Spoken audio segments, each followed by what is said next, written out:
anywhere that there is conflict in the world currently, US, NATO, let's call them, NATO, the Western camp, and Russia, China, the Eastern camp, they must have a hand in it. Do you feel like, is that a common occurrence over there, the settler violence?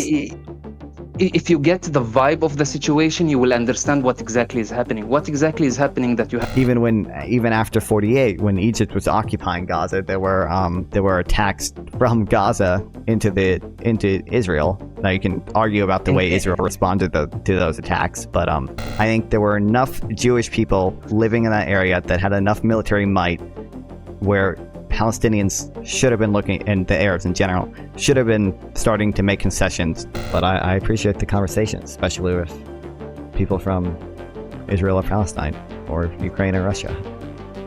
Thank you so much. You were a very kind host. You gave me a lot of room to talk. I think a little bit too much even. Thank you so much. Well, thanks. What do you think of Hamas's invasion on October 7th? Oh, he hit the hard nerves now. He was building up for it. Who is building up for it? Look, I'm Palestinian. That's why I'm saying this. I am Palestinian. Yeah. I was born in the Wait, West I finally Bank. found a Palestinian to talk to. Thank God. I've met Israelis before, but I don't have any Palestinians to talk to. I lived for a period in Israel too. I lived in Tel Aviv for a while. For work. Where do you live now? Now I'm in Eastern Europe. Yeah. When did you I guess were you born in Palestine or? Yeah, I was born in the West Bank. Yeah, I said that already. If you were listening, Nonfon, Jesus. Yeah, and I moved. I moved at around let's say 7, 8 to Israeli areas, and then I think at 16 or something, 17, I moved to Europe, and has been like going back and forth since then. Yeah. Have you gone back since October 7th? No. Not the best time, you know. It's the Holy Land, but it's not very merry when the bombs are raining, you know. Yeah. Well, have you? You said you were born in the West Bank. Have you ever been to Gaza? Not when I was aware. I heard stories that one time my father took me with him when I was 3 or 4 years old. I don't recall shit from it. I don't know even how they look. But they always told us that the beaches on Gaza were beautiful because, of course, in the West Bank we did not have any beaches. So they always told us that the beaches are beautiful. The first time I seen a sea, you would not believe. I was like, this is like, I think I was 14, 13. I don't know how old I was, but I was young. And I was like, I looked and the thing does not end. I was like, this is bullshit. This is hacks. Like you know, I thought it's like a visual trick. You know, like when you see fire and something, you see that things waving behind the fire. I was like, this is a trick. No, it cannot be all water. You know, it does not make sense. So how long did you live in the West Bank? I lived till the age of 6, 7, and I went back a couple times, frequently to the West Bank when I was in Israel. But when I left to Europe, it has become like something that happens once every year or 2 years, or when somebody has a wedding or something. Where did you live in it? Did you live in like area A, B, or C? To be honest with you, I don't know, but I know that I don't know what area is in this category, but I was in Judea, like Dura, we called it Dura. That's it's in Arabic, Judea. Not in Ramallah, not in Jenin, in Judea. I think that's C, A, I don't know. I have no clue. Yeah, well, the reason I was asking, the follow-up question, probably just better to ask, how often did you interact with like Israeli forces, Israeli occupiers? Oh, now he's using our narrative for the sake of us. Thank you. No. It's. I mean, in the West Bank, that's what they are. But yeah, technically they are. Now the thing is that I lived in a village very near. I lived in a village that did not have the wall, and I actually my later years when I was there, I was actually seeing the wall being built. So Yeah. at some point I could play at a hill in front of me. Like these are vague memories, but at a certain point there was like an electrical wire that I could not go through. Sure. Yeah. So and they used to make us a lot of trouble. How much I interacted with them? A lot, because we are close to it. So every time something happens to it, somebody cuts a wire or goes out, because like people still wanted to get their sheep to go to the other hill so to get food. So they did not just sit there. They found tricks to open it and go through. So every time that happened, they came in and tried to, let's say, manhandle us in a way so we don't do it again. And I have a lot of negative memories from that aspect. But I like to take myself as an objective person, especially that eventually I moved also to Israel and had many Jewish friends. I know that not all of them behave the same way. And I must remind you that the actions of such Israeli soldiers are not reflective necessarily by the whole Israeli community, because these are youngsters. They take them to the military at the age of 18 after pumping them with shit about us being some animals, and they treat us like animals because of that. So when you're facing an 18-year-old with a gun trying to make fun of a whole family of elderly people, young people, and tell them stand on the wall, and when they tell I still remember this, they used to throw sound grenades. And you might think that's not a problem, but it is a problem. Like I know people that lost hearing because of sound grenades. Yeah. Would they The closest thing, yeah. would they throw them as like warnings for a bigger attack, or was it just as an offensive attack itself? Yeah, I don't know how you're gonna take it, but I believe they throw it for fun. Sure. Yeah. Well, I mean, I was just Yeah. asking if they throw it and then it was supposed to be like an evacuation order, or if it's No, they leave you. They just come with the jeep down, come out. Nobody dares to walk out when they come in. They like okay. control the middle center of the town or the village, and everybody runs home, and they Yeah. start bullying, if you want to call it bullying. And sometimes it escalated to somebody dying or something. But those happened far in between, because in my village there was not a lot of action, to be fair with you. Yeah. So how do you feel? Do you feel like or do you know anybody who's been arrested unjustly? Arrested, not necessarily, but because I wasn't like, they would not put the effort to arrest you drag you all the way back to Israel from my village, because nobody did anything worth it. Okay. It was too much effort to stick you in the jeep. But I do know many people that got hit, got humiliated, got. I know of. I seen one incident of somebody getting killed, but I was kind of far away. Um, so I seen it in front of my eyes. I seen the shot. I seen the guy die. I know the guy. He's basically my uncle's. The guy that married my uncle's daughter. Yeah. Yeah. So Was it? I seen it. Yeah. Do you feel like it was an unjustified killing? Definitely. Like where people barely could afford to get food, let alone afford to buy a gun. Like what the fuck? Yeah. Nothing is there to. يعني at best case scenario you could say he threw a stone at them. حبيبي, not worth killing him. Yeah, that's one thing I've heard a lot. I've heard like secondhand that the IDF is way overly zealous when it comes to like calling people like terrorists or something. Like one thing I've heard is like even if you so much as crash your car in like a Jewish area, completely an accident, they'll like brand you as a terrorist and they may arrest you or like approach you with guns, and it may even escalate to being shot. Just to add something to that, it's the thing about crashing cars on accident and then being titled terrorist. I must add to you that if you have to go through a Jewish area in some conditions and areas, sometimes you are faced with throwing stones at your car, throwing eggs at your car. They recognize you immediately as an Arab, and they start throwing that shit to the point where it increases the probability of you doing an accident. So the Yeah. scenario is being told in such a way to seem that, oh, even if it happens by mistake that you do an accident, you get fucked. So you better be lucky. No, it's not even just about being lucky. It's they push it. They push it for it to happen. Yeah.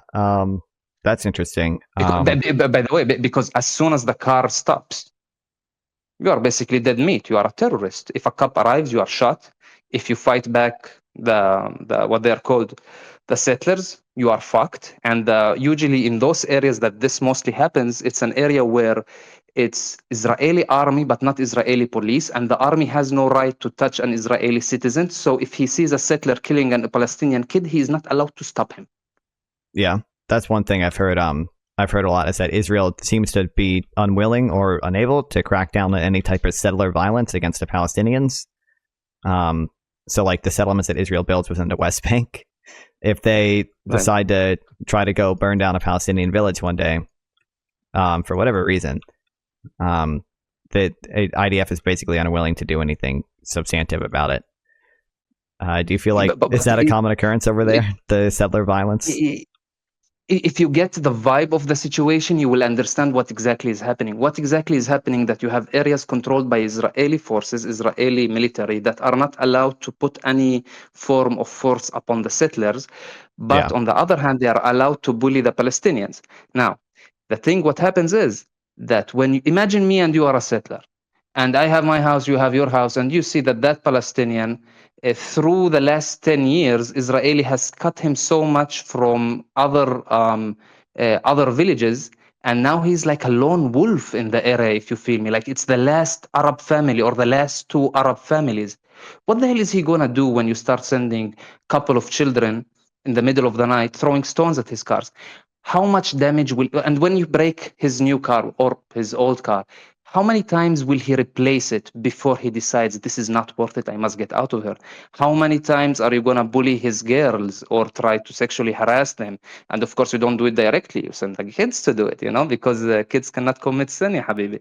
So you send the kids. And even if it is a bunch of kids going around a girl that's 21 years old and you have a bunch of 13-year-old kids and she cannot touch them back because then she would be attacking a Jewish kid and she's an anti-Semite, was in the SS army with Hitler back in the day, although she never learned about European history. But forget that part. And they start, pushing fingers in places they should not. But she wears a hijab. She's from the West Bank. Women rights do not work here. And guess who is giving her the most right at that point? It's Muhammad from 1300 years ago, because it made it her brother's duties to die for her honor. So her brother gets shot just because his sister got one finger in her ass, and she could live with that experience of having one finger in her ass. But no, Muhammad saved her honor. Muhammad is protecting her, while the feminists are encouraging the settlers to go kill her. That's why when somebody brings morals into geopolitics, I just spit on the side. Don't put put morals aside. Put morals aside. I always bring this example. Many Iraqi children would run when they see an American soldier. Would run towards the Islamist with the big beard that promises to marry 12 years old girls, over running towards the American soldier. Put morals aside when you discuss war. I understand your point there, but don't you also think, like, if peace is ever to be achieved, Israel would have to essentially grow more moral? I would say they would have to stop those types of attacks that you just mentioned. Have to stop those antagonizations against Palestinians. Yeah, definitely, they would. Yeah, I agree. Yeah. So I guess, like, I think we should probably talk about the moral standing of Israel when it comes to these things, because if peace is to ever be achieved, Israel would have to grow more moral. What do you think a peaceful solution looks like at this point? I'm curious. I will just comment on the moral part. I don't think it's a moral issue. I think it's a power issue. I don't care what moral standards Israelis follow, and I don't care what moral standards Palestinians follow, even if suddenly we switched every Palestinian with some other moral values and every Israeli with some other moral values. We make the Israelis Christians, we make the Palestinians Hindus. I think the war will still go on. It's not about the morals, it's about a huge huge power imbalance amongst enemies. They are enemies for whatever reasons, historical or so. I don't believe it's purely ideological. There's always interest, money, land into war. And the huge power imbalance without a fair judge, which is stronger than both parties, is nonsense. So when we have the usual scenario of America as a peacemaker between the Palestinians and the Israelis, it's a joke. America is an Israeli ally. America is the one that supplies them with weapons. No peace is gonna arrive, regardless of how much how much morally superior both nations become, without fair judge with stronger hand of both of them. Who do you feel like is in a better position to be that fair judge? I don't think that it's in a better position, but I rather to add to it. I think America alone is not enough, but I think we should start looking towards the Far East. We should start looking at Mother China to sit on the table with the Americans and the Israelis and the Palestinians. So when Israel does a mistake, China comes, speaks with America, because then there is somebody responsible to the mistake, right? And I think we need to add another parent to the situation. And I think that the East camp that is we are developing now for World War III, I feel Russia and China are in a decent position for that. I think if peace is going to be achieved, it will be in a proxy with China, Russia. It would be either maybe the Iranians, or no, they would not do the Iranians. They would probably choose the Saudis for media. But eventually, even when you put the Saudis on the table, you understand that the Saudis recently have been building strong connections with China, Russia. So I feel there must be a third party that is as strong as America, or close to. I guess I don't know. Like, it doesn't seem like most of the other strong powers are that involved in a conflict, though. Like, China is not really involved at all. Russia isn't really involved. I mean, Russia maybe is by proxy involved a little bit because it arms Assad, and Assad has proxies that can attack Israel. But like, I don't know if China would be really willing to do that, at least on terms that Israel would ever have a chance of accepting. We've seen China speak positively regarding a Palestinian state in the United Nations, even after the October 7th. We did see many Russian, Emirati requests to the UN Assembly for a ceasefire. It was always with Russian support. We've seen the Russians veto any what was it, papers from the US that they seen unjust or unfair for the Palestinian side. I think Russia and China are not very far. In general, I would say this: anywhere that there is conflict in the world currently, US, NATO, let's call them NATO, the Western camp, and Russia, China, the Eastern camp, they must have a hand in it. Like that's what I believe. If we are on a chessboard and the strongest piece is the queen and the king, and the other strongest piece is the other queen and the king, the white ones and the black ones, I don't care where you pick the conflict is, even if it was in Australia between two kangaroos. One kangaroo is probably related in some way to one party and the other to the another. You have Hamas, which is funded directly by Iran, and Iran is a strategical ally of Russia. You had Hamas figures going to meet Russian figures in Russia before October 7th. Like, you could check it, Hamas officials in Moscow. I don't think that the story is very far. We have Russia and America in Syria. The Americans took the north, the Russians took the south with the port. They got the port, that's a good thing. They got an access to the Mediterranean. And you have them also in Lebanon, of course. Israel, an American satellite, let's say. An American ally, let's not speak of it like that. An American ally versus Lebanese, which is an Iranian hand, which is a Russian one. I don't think it's very far as you might see it. Some of those at a fair point, I guess. But I think one thing, we may disagree on this, that we've seen is I think we've seen the U.S. Sort of try to directly pressure Israel with its response to October 7th. We got them to delay their invasion. I mean, Biden has called him Netanyahu an asshole 3 times. Seems like the U.S. has been putting some amount of pressure on Israel throughout this conflict to make sure the reaction isn't disproportionate. And I don't think we've really seen the same from Russia or China when it comes to calling out Hamas or any of the Palestinian actors. I think that Sergei, I forgot his name. He talked about Hamas, and he did not talk about Hamas in a positive spectrum. It was the Russian, not Putin, the guy that helps him, that's the famous guy. I forgot his name, Sergei Wachesov, some fucking Russian word. I heard him speak about Hamas, and he did not speak about Hamas as like some fucking noble angels coming from heaven. Like he said that they did some, like he mentioned that they did wrongdoing. So Yeah. I even heard, I even seen an interview with one of the Hamasi officials that it got cut early because the reader kept repeating the same question after he answered it. He said himself that he believes that some of the things that happened he believes were wrong, but that probably never got very famous. I don't recall who was the news agency. So I don't think that the problem here is that the other side is basically taking the position we didn't know, like we are angels and you are the demons. Like I don't think that's the problem at this point. Like if that was the problem, then what would you say about Israel saying the children of the light and the children of the darkness? Like that's a problem, you know. I don't see. I mean, I would definitely agree that's a problem on the Israeli side.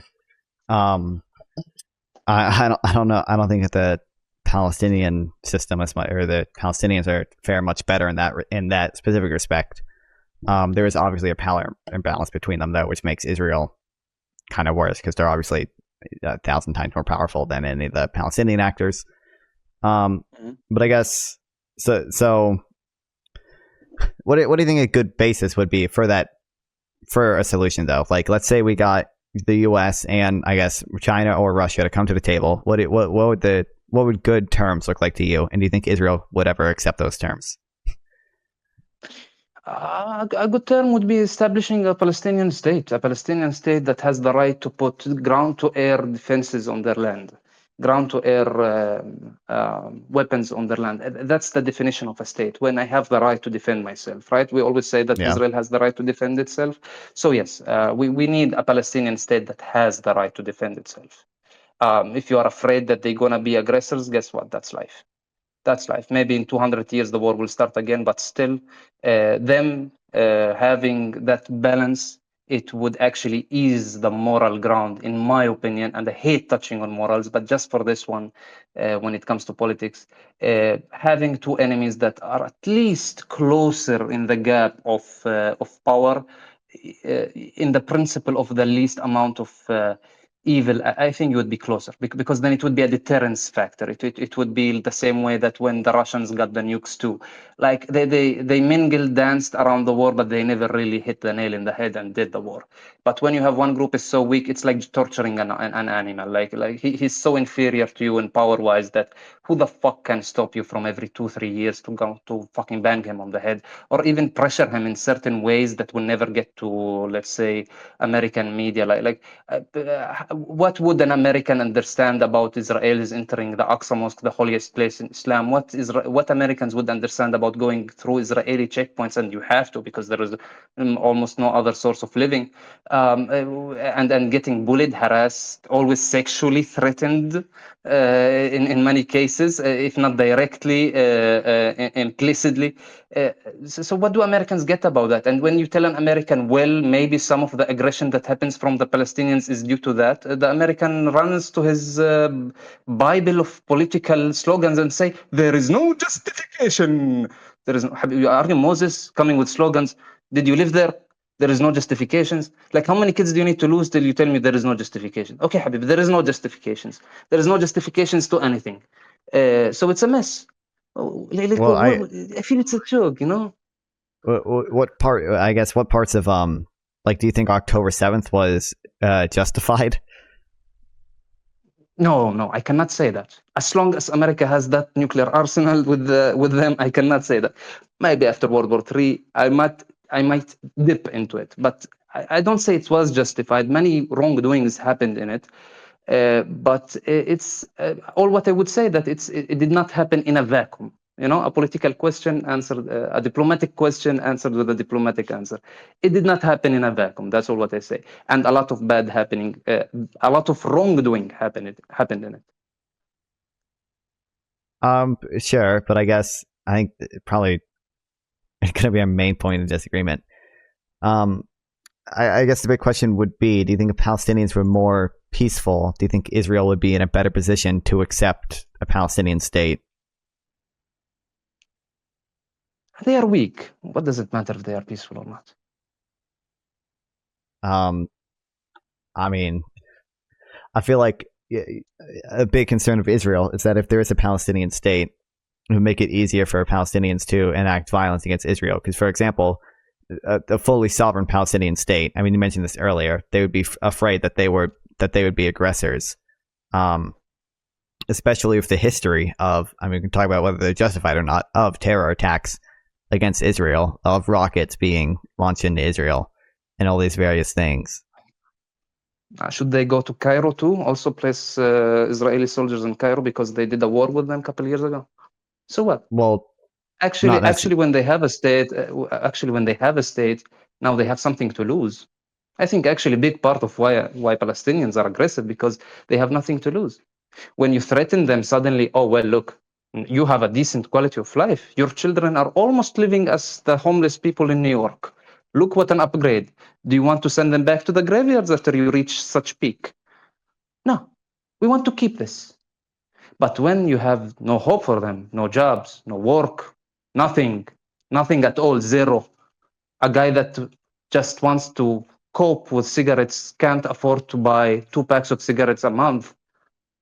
I mean, after how many YouTube videos of some Islamic sheikh trying to calm him down and not to commit suicide, because if you commit suicide in Islam, you go to hell, he decides, are the bad boys down underground paying good? Like, at what point? How many days will he go with that? I think if you give them a state, you will have something that they would worry about. And if the excuse is that they will have more weapons, well, you have Jordan, you have Egypt, you have Saudi Arabia, and you have Lebanon beside you. If you're going to say, well, they're also doing wars, this is politics. But it does not make sense to keep such enemies in such imbalance. And the people of Palestine do deserve to have their own sovereign land, the same way that the Israelis do deserve to have their own sovereign land. Do we now steal the rights from the Israelis of having a country because they are a threat to the people in the region? Well, if you think about it, Israel did the biggest amount of wars. Let's assume Israel is the only moral superior one and all the countries surrounding it are morally inferior and always in the wrong throughout the history of 100 years. Still, democracy, Habibi. They don't want you here. The majority rules. I mean, I guess I don't agree with this contention that Palestinians have nothing to lose already. Like, obviously they have stuff to lose. We've seen 40,000 almost Palestinians lose their life in this and in the war that's happening in Gaza right now. There's obviously ways the conditions of Palestinians can get worse, especially in the West Bank. And we saw the conditions for Palestinians in the West Bank, I think, did get worse after October 7th. Like, there were the freezing of the work permits, I've heard. I cannot argue. I cannot argue this, but I will just say it from a feeling, experience-wise. Just from an experience, I feel that most Palestinians do not have much to lose. But I'm saying this from a feeling. I'm not arguing it, and I'm not going to prove it with some data. But I'm saying it from a feeling. Sure. I mean, I guess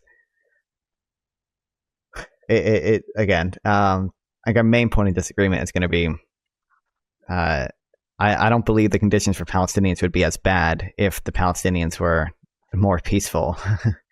I think Israel would be far more likely to accept some two-state solution if the Palestinians were to be more peaceful. I don't think the blockade of Gaza would be nearly as strict if the Palestinians were more peaceful, like in the West Bank, where there are less terror attacks. The blockade doesn't exist, right? So.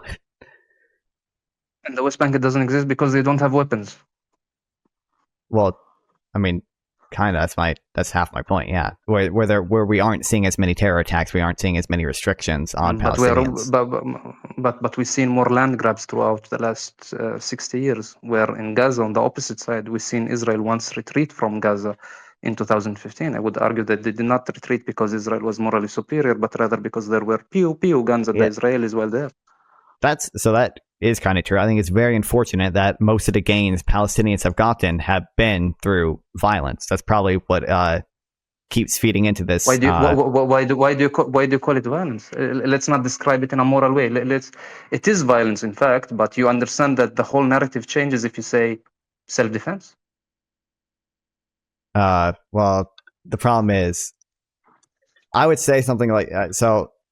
A lot of people say like October 7th was like a response to the blockade enacted on Gaza or whatever.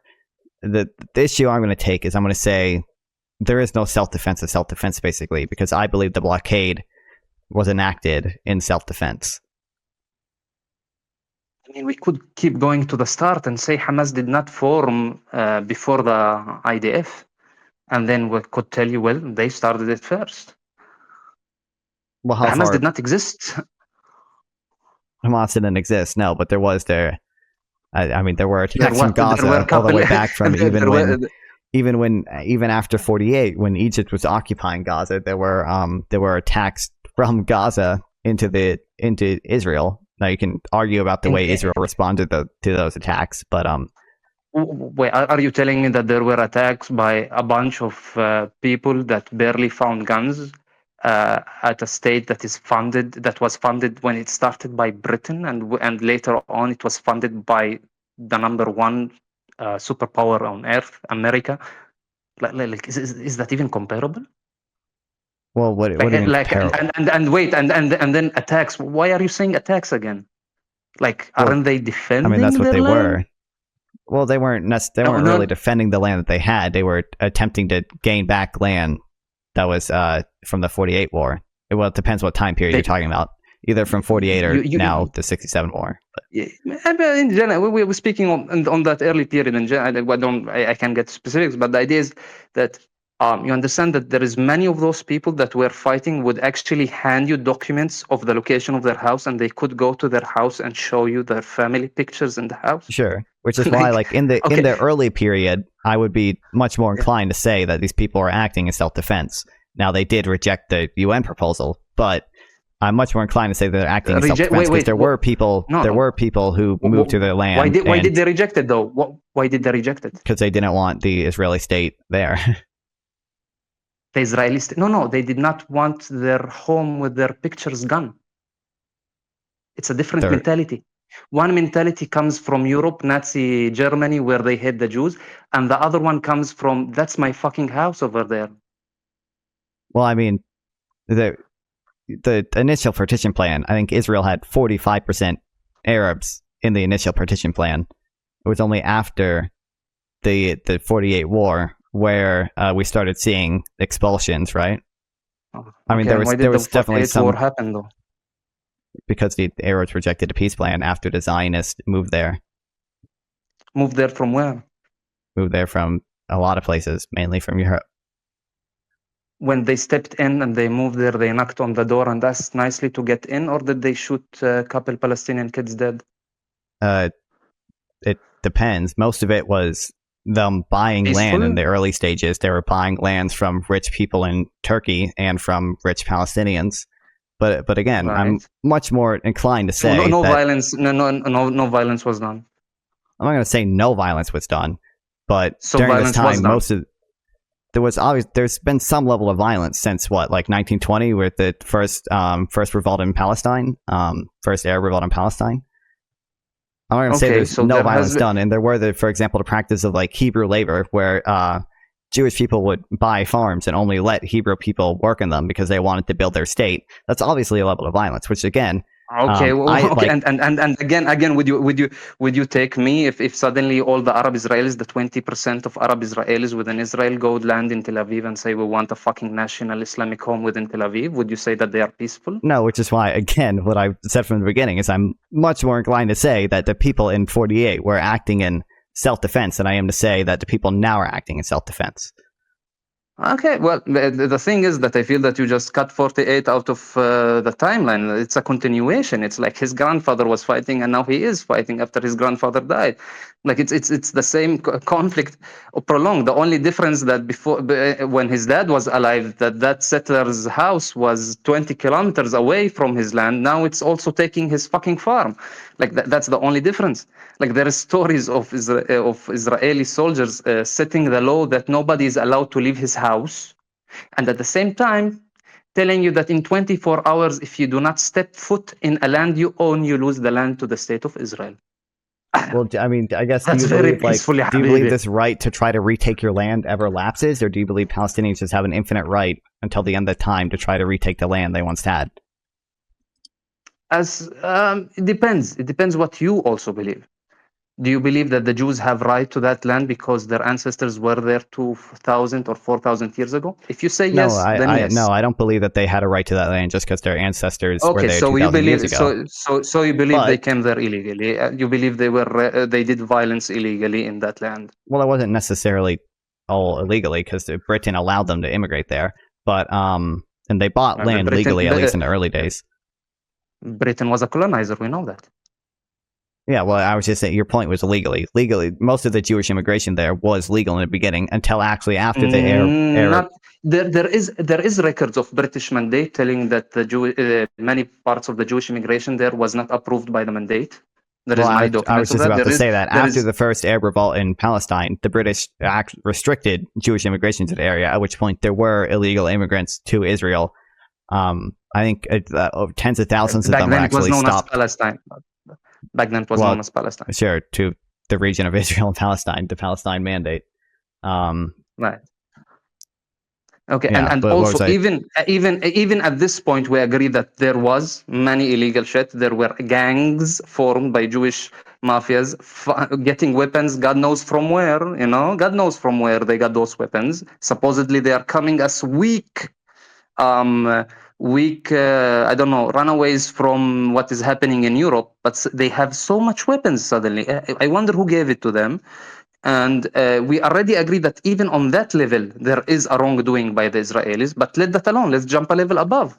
Who said that the fucking UK, the Britain, that the Britain could decide what's happening there? I could bring you the crimes that Britain did in Akko.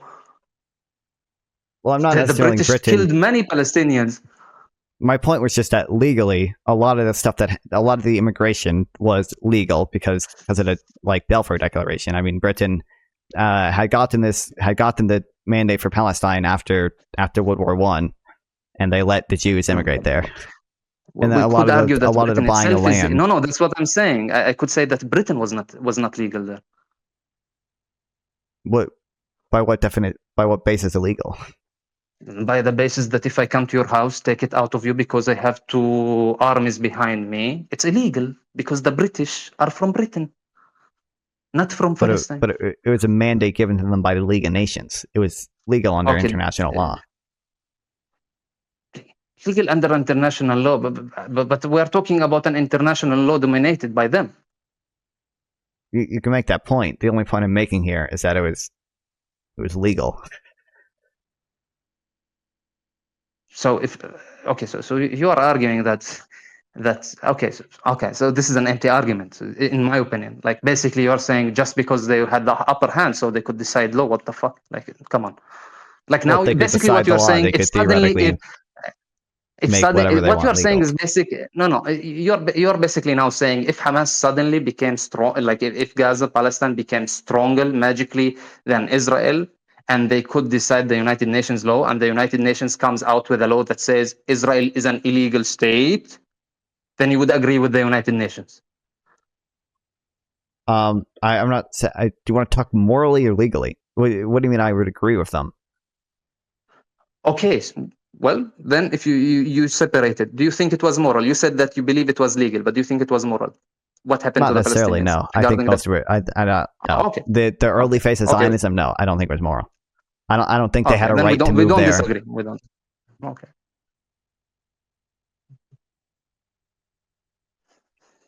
But I mean, after Israel established itself, after the end of the 48 war, and it was kind of clear that Israel wasn't going anywhere, I don't think Palestinians have an infinite right to try to take back land that they lost.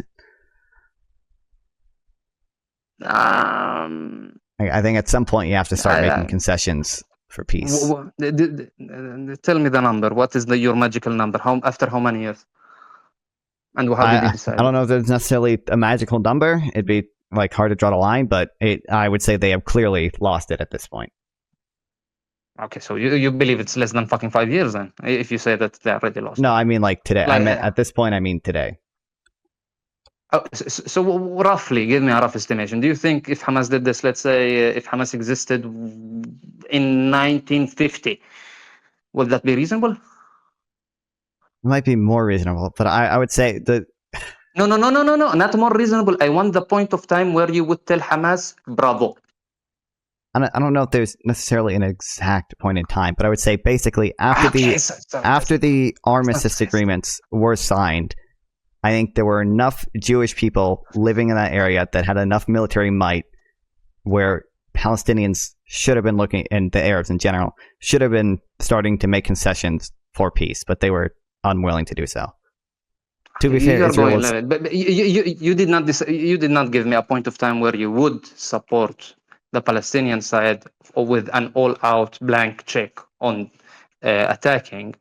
So I feel there is a bias there. And second of all, I believe that you went back to the argument. You mentioned it in your words. I'm not going to say it's your argument, but you always mention it with enough might, with enough power. You eventually go to the argument that the powerful rules, like it's the law of the jungle. So when you use that logic, I don't understand how you are annoyed by other people using the law of jungle. It would have been better for everyone if that's your fault. Come on, that's you. That's how you think. Because the Arabs kept launching unwinnable wars against Israel. That ultimately was bad for the Palestinian cause. Unwinnable. Are they justifiable? I don't think they were justifiable. No. Okay, so now we're going back to the same point. Forget about them being winnable or not. We are going back to the same point. At what date would you think if they attacked, it would be justifiable? If 1948, if you disagree with the 1948 war, after you told me that you believe that the establishment of the state of Israel, did I say I disagree with the 1948 war? I think I said after 1950. After the 1950 armistice agreements is probably where I draw the line. Okay, 1950. Anything before, like between 1948 and 1950, you believe that any attack on the Israelis was completely morally right? Well, not necessarily any attack. There would be attacks that I would be against if they were targeting civilians or whatever. But like during that time, the Palestinians had the moral... Well, I would say the Palestinians would have the moral authority to fight against higher ground, Israel. Okay. I get your view. I get your view. So from 1948 to 1950, they missed the... but if people gave them like nobody told them that. Like if people told them it's your last chance at New Year's Eve, fucking 12 o'clock, it was your last chance to attack, I think they would have done. But nobody told them that. You understand the problem? I mean, I would probably agree with you there. I think it was a big problem that like all the Arab states at the time were hyping up the Palestinians and championing the Palestinian cause. That was the big thing holding all the Arab states together in the like United Arab Front against Israel was the Palestinian cause. And I think that was a big problem because it became increasingly costly for all the Arab states to support the Palestinian cause when when the Palestinians were launching attacks against Israel from like Jordanian or Egyptian territory.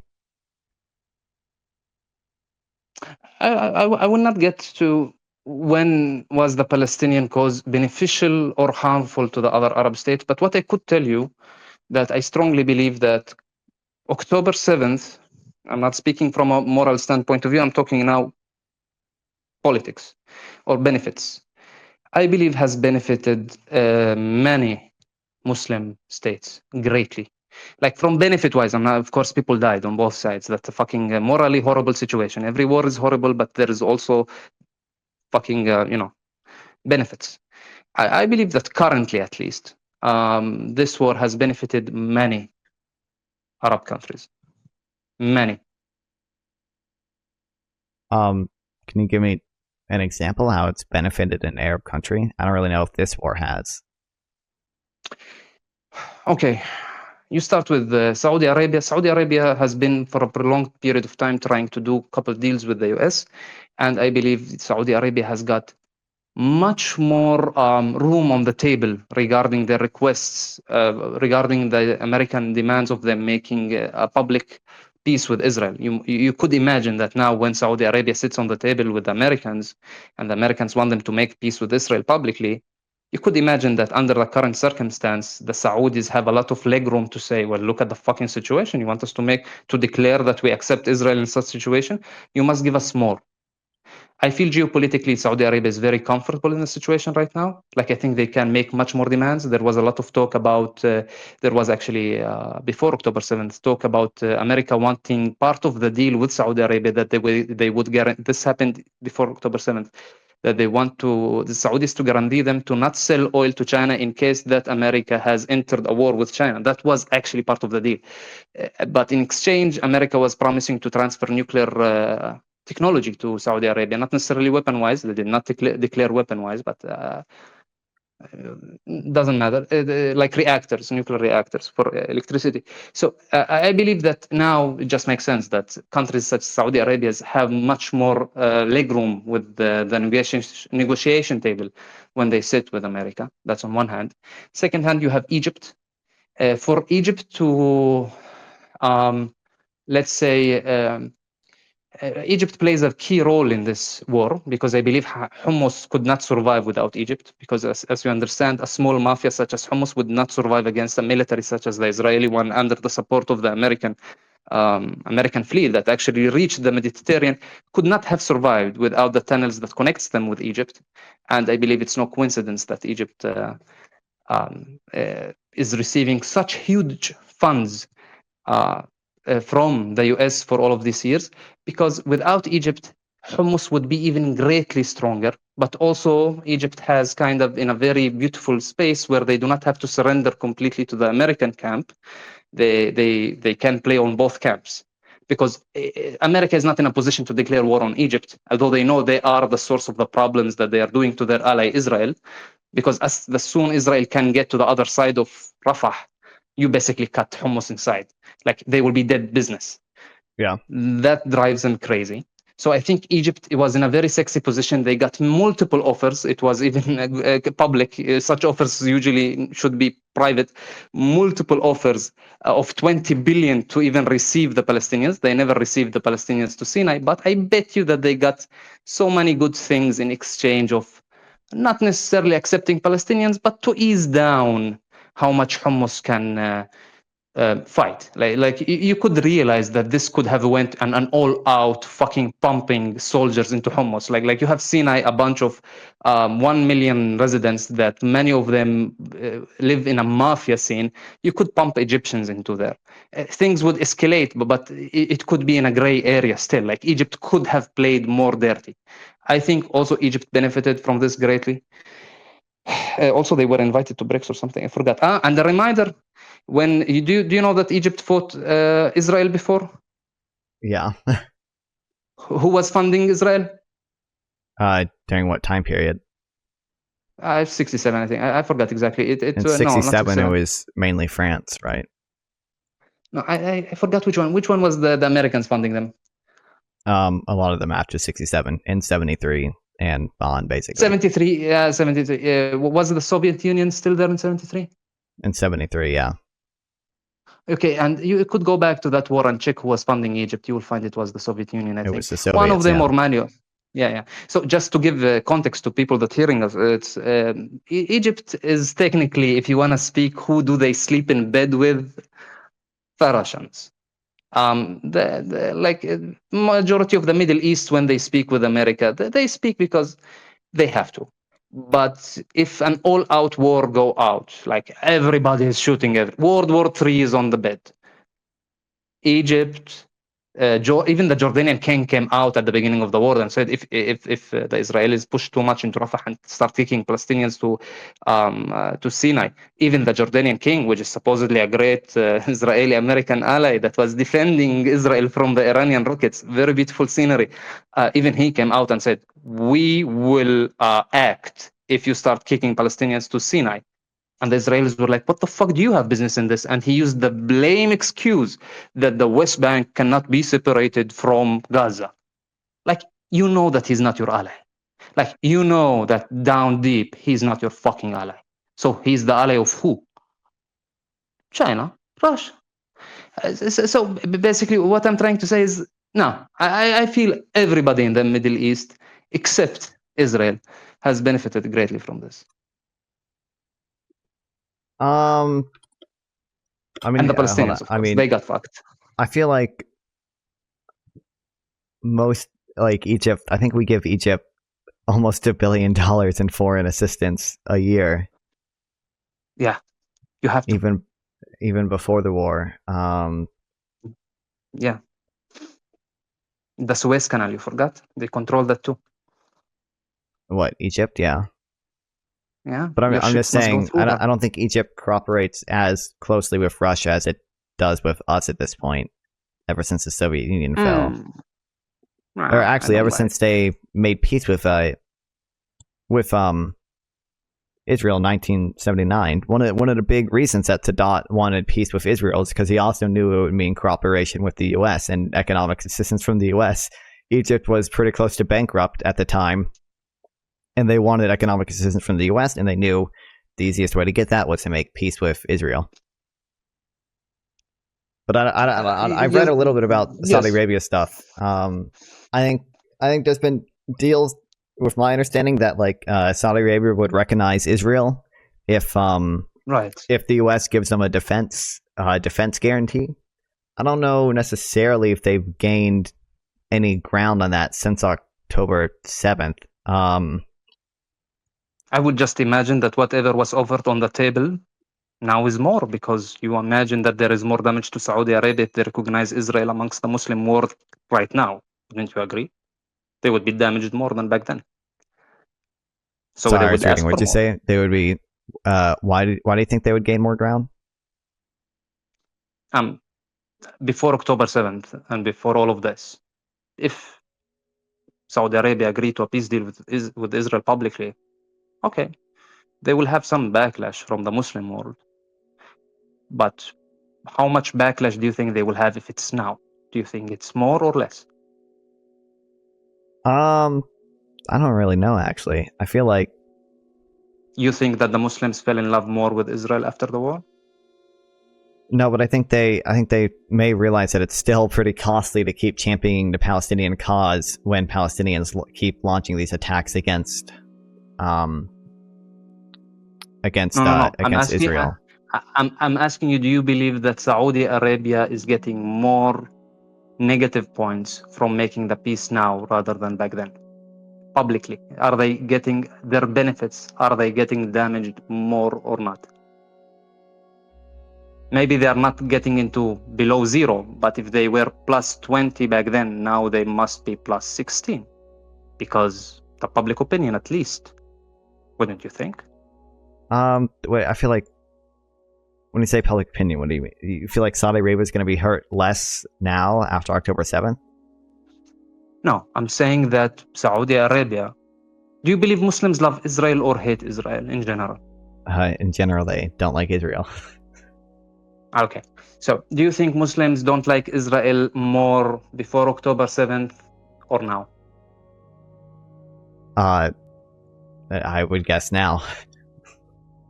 Okay, so when Saudi Arabia makes peace with Israel as the Muslim capital, quote unquote, in the eyes of Muslims with Mecca in it, do you think it will be harmed, at least at the public opinion level, let alone trade stuff? Let's not talk about trade. Let's just talk about the most superficial shit, the public opinion. Would you think that the public opinion would harm Saudi Arabia now or before October 7th more regarding a peace with Israel? Again, that's hard for me to answer, just because I would assume Saudi Arabia, that they might realize that it's gonna look bad on them if they keep trying to champion the Palestinian cause when Hamas is launching these types of attacks against Israel. I understand you, but I'm asking something specific. I'm asking public opinion affecting Saudi Arabia from a peace deal with Israel. Is it more harmful from a public opinion standpoint before October 7th or now? Probably now. If public opinion, probably now. Yeah. Okay, so at least on that level, when Saudi Arabia sits with America on the table, because I guarantee to you that Israel is benefiting much more than Saudi Arabia for this deal than Saudi Arabia. The Saudis do not need Israel at all. Zero. When they sit on the table, they will just open their legs a bit wider and they would tell the Americans, put more on the table. We will get damaged more if we do it now. And the Americans, if they want the peace deal, they will have to put more on the table. The Saudis have enough oil to live in luxury. They don't need Israel.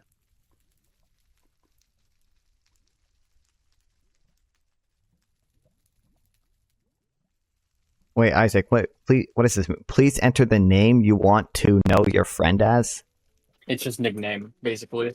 It's like what you want my nickname to be. You're okay.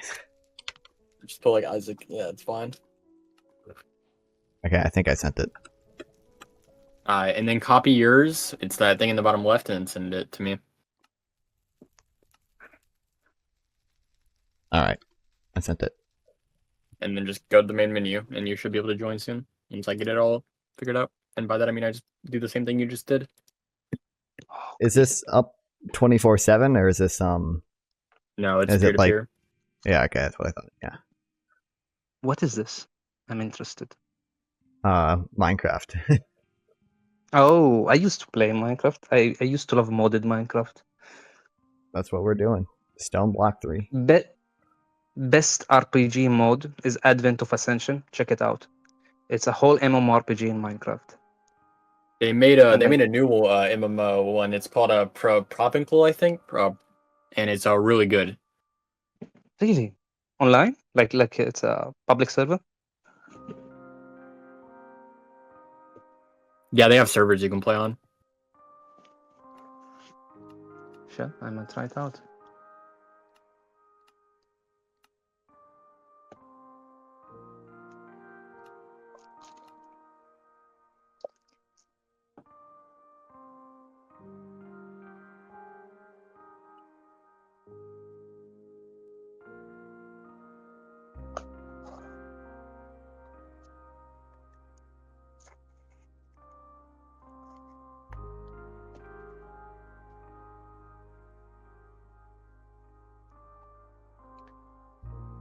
I hope that I don't come off as, I don't know, too annoying or something. Oh no, you're good, dude. I love talking to people actually from the countries that we're talking about all day. Especially because Yeah, but I think I told you I've talked to Israelis before, but not Palestinians. yeah, I felt that like I keep cutting people. That's like I feel like it's not because I wanna, you know, I am eager to talk. Like I wanna put my point in that it's dumb. I must hear more. No, yeah, you're good. I don't think you cut us off too much or anything.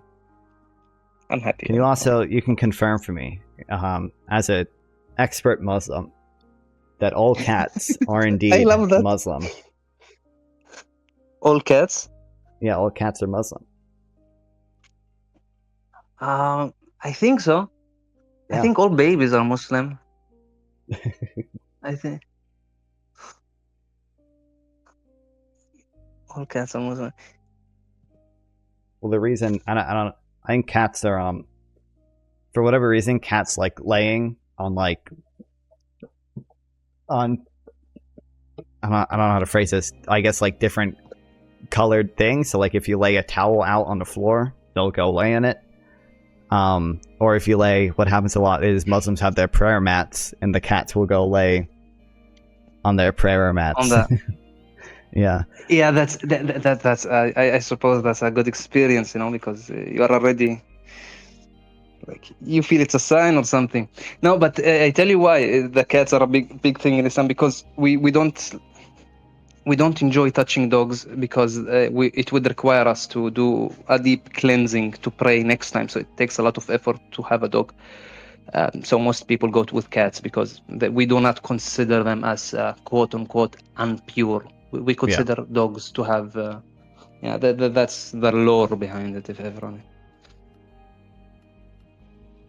Isaac, how do I join this thing? Just go to multiplayer. Yes. Multiplayer, then what? I didn't want to interrupt. Oh, there it is. It should appear. Yep. And then, but you have one more thing to do. You have to accept my invite to my team, because right now it is this cool thing where if you join the server right now and you go through the portal, it will make your own like dimension. So you can make like big servers, but you have to join my team. Okay.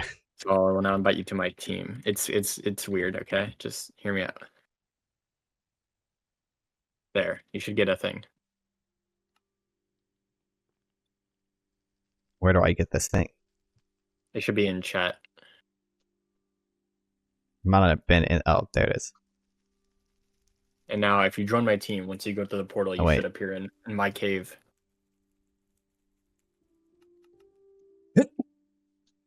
I'm lying. I don't have anything in chat. You don't have anything? I have other people's chat messages. I don't think I probably wasn't in the server when you sent it. I just sent it again. So first thing I'd recommend is escape, go to the friends, go to settings, and then disable the chat, because you do not want that mind to get their chat open. It's just random people all over the world talking 24/7. Oh, there we go. Accept. There we go. Welcome to my world. Wow.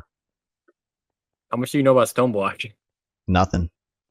Okay. Well, the good thing is, I don't think you get a quest book, but I can give you this one. But you don't need one. If you go into your inventory, top left, there's just quests. Yeah. That's the main way people do it. So you can see like they're like the first initial 3 quests don't really matter. They're just literally just explaining how to get this to work, and then the first thing you got to do is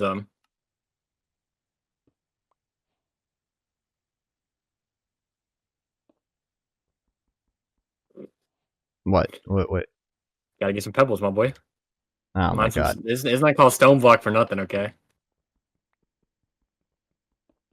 What do I need pebbles? Oh, why is auto jump on? Oh. Okay. I can explain. You're gonna have to come back. My game is crashing. It's not crashing. I went to go to settings, but where settings is the open and close server button. They switched settings and that button, so I hit close the server. So you will have to join back. That is my fault. Good one. It's because I was also going to turn off auto jump. If you look, like, you can click escape. It is where the options button usually is. Okay, I swear.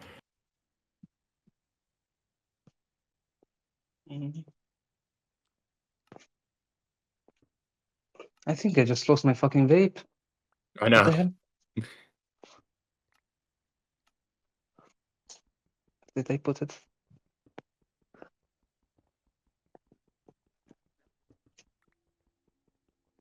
Who's better at PvP in Minecraft, you or him, Isaac? Definitely. Never been tested, but I do. I got years on me, but so does he. I assume, like, everyone's playing not Minecraft. in PvP. Oh yeah, I'm not good at any stone pebbles. The biggest thing I can flex is that I used to work on Technoblade's team for the first 3 potato wars, but Nonfon doesn't know what that is, so that flex doesn't even like hit to him. That's how I know what it is now that you tell me. One of these days, okay. Wait, what was it, like the first battle royales that jumped up in Minecraft, or what was it? Basically, like, one of the greatest PvPers was named Technoblade, and he got into a really big battle on a big server called Hypixel about who could farm the most potatoes, and he like went insane, relatively speaking, because he got to the point where he knew the other dude's sleep cycle. He had down to a mathematical level the output of his farms, and he had a lot of people working on stuff like that. What happens if I just dig straight down? You actually, that's part of the game. There below us is andesite, and then below that is deep slate. And then if you press M, you notice that there's like all this the minimap. You will notice that there's stone around us. 1,000 blocks away is a circle of nether, and 1,000 blocks away from that is a circle of end. You can actually see it if you go back to the initial achievement, the welcome to stone block. It will give you a map of what the world looks like, and it's insane. Oh yeah. And then also, if you go into your quests, you have completed 2 of them, or at least I've completed 2 of them, so you have as well. And they give you random rewards. So you can get really good stuff, or you can get flex plugs like I got, which are absolutely useless right now. Iron wand, iron hammer. No way. Oh, that's the 3x. Is that the 3? No, that's not. I think that is. Can you break something with the hammer real quick? Break On the what? ground? Just break. It is. Let's go. I'm digging straight down. No. What? Okay, first thing, so we need to make cobble chests, cobble crooks, and cobble hammers. Is there like lava or anything? I'm safe, right? No, actually, you should be fine. So to go on your lonesome.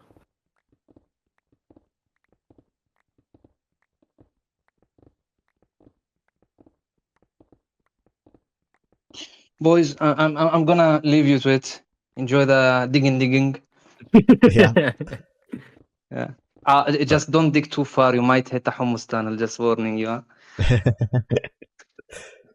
Bye, man. I'm joking. Love you, man. But yeah, feel free to come by anytime. I've seen you in my stream chat before, but I appreciate the conversation, especially with people from Israel or Palestine or Ukraine or Russia. Thank you so much. You were a very kind host. Gave me a lot of room to talk. I think a little bit too much even. Thank you so much. Well, thanks.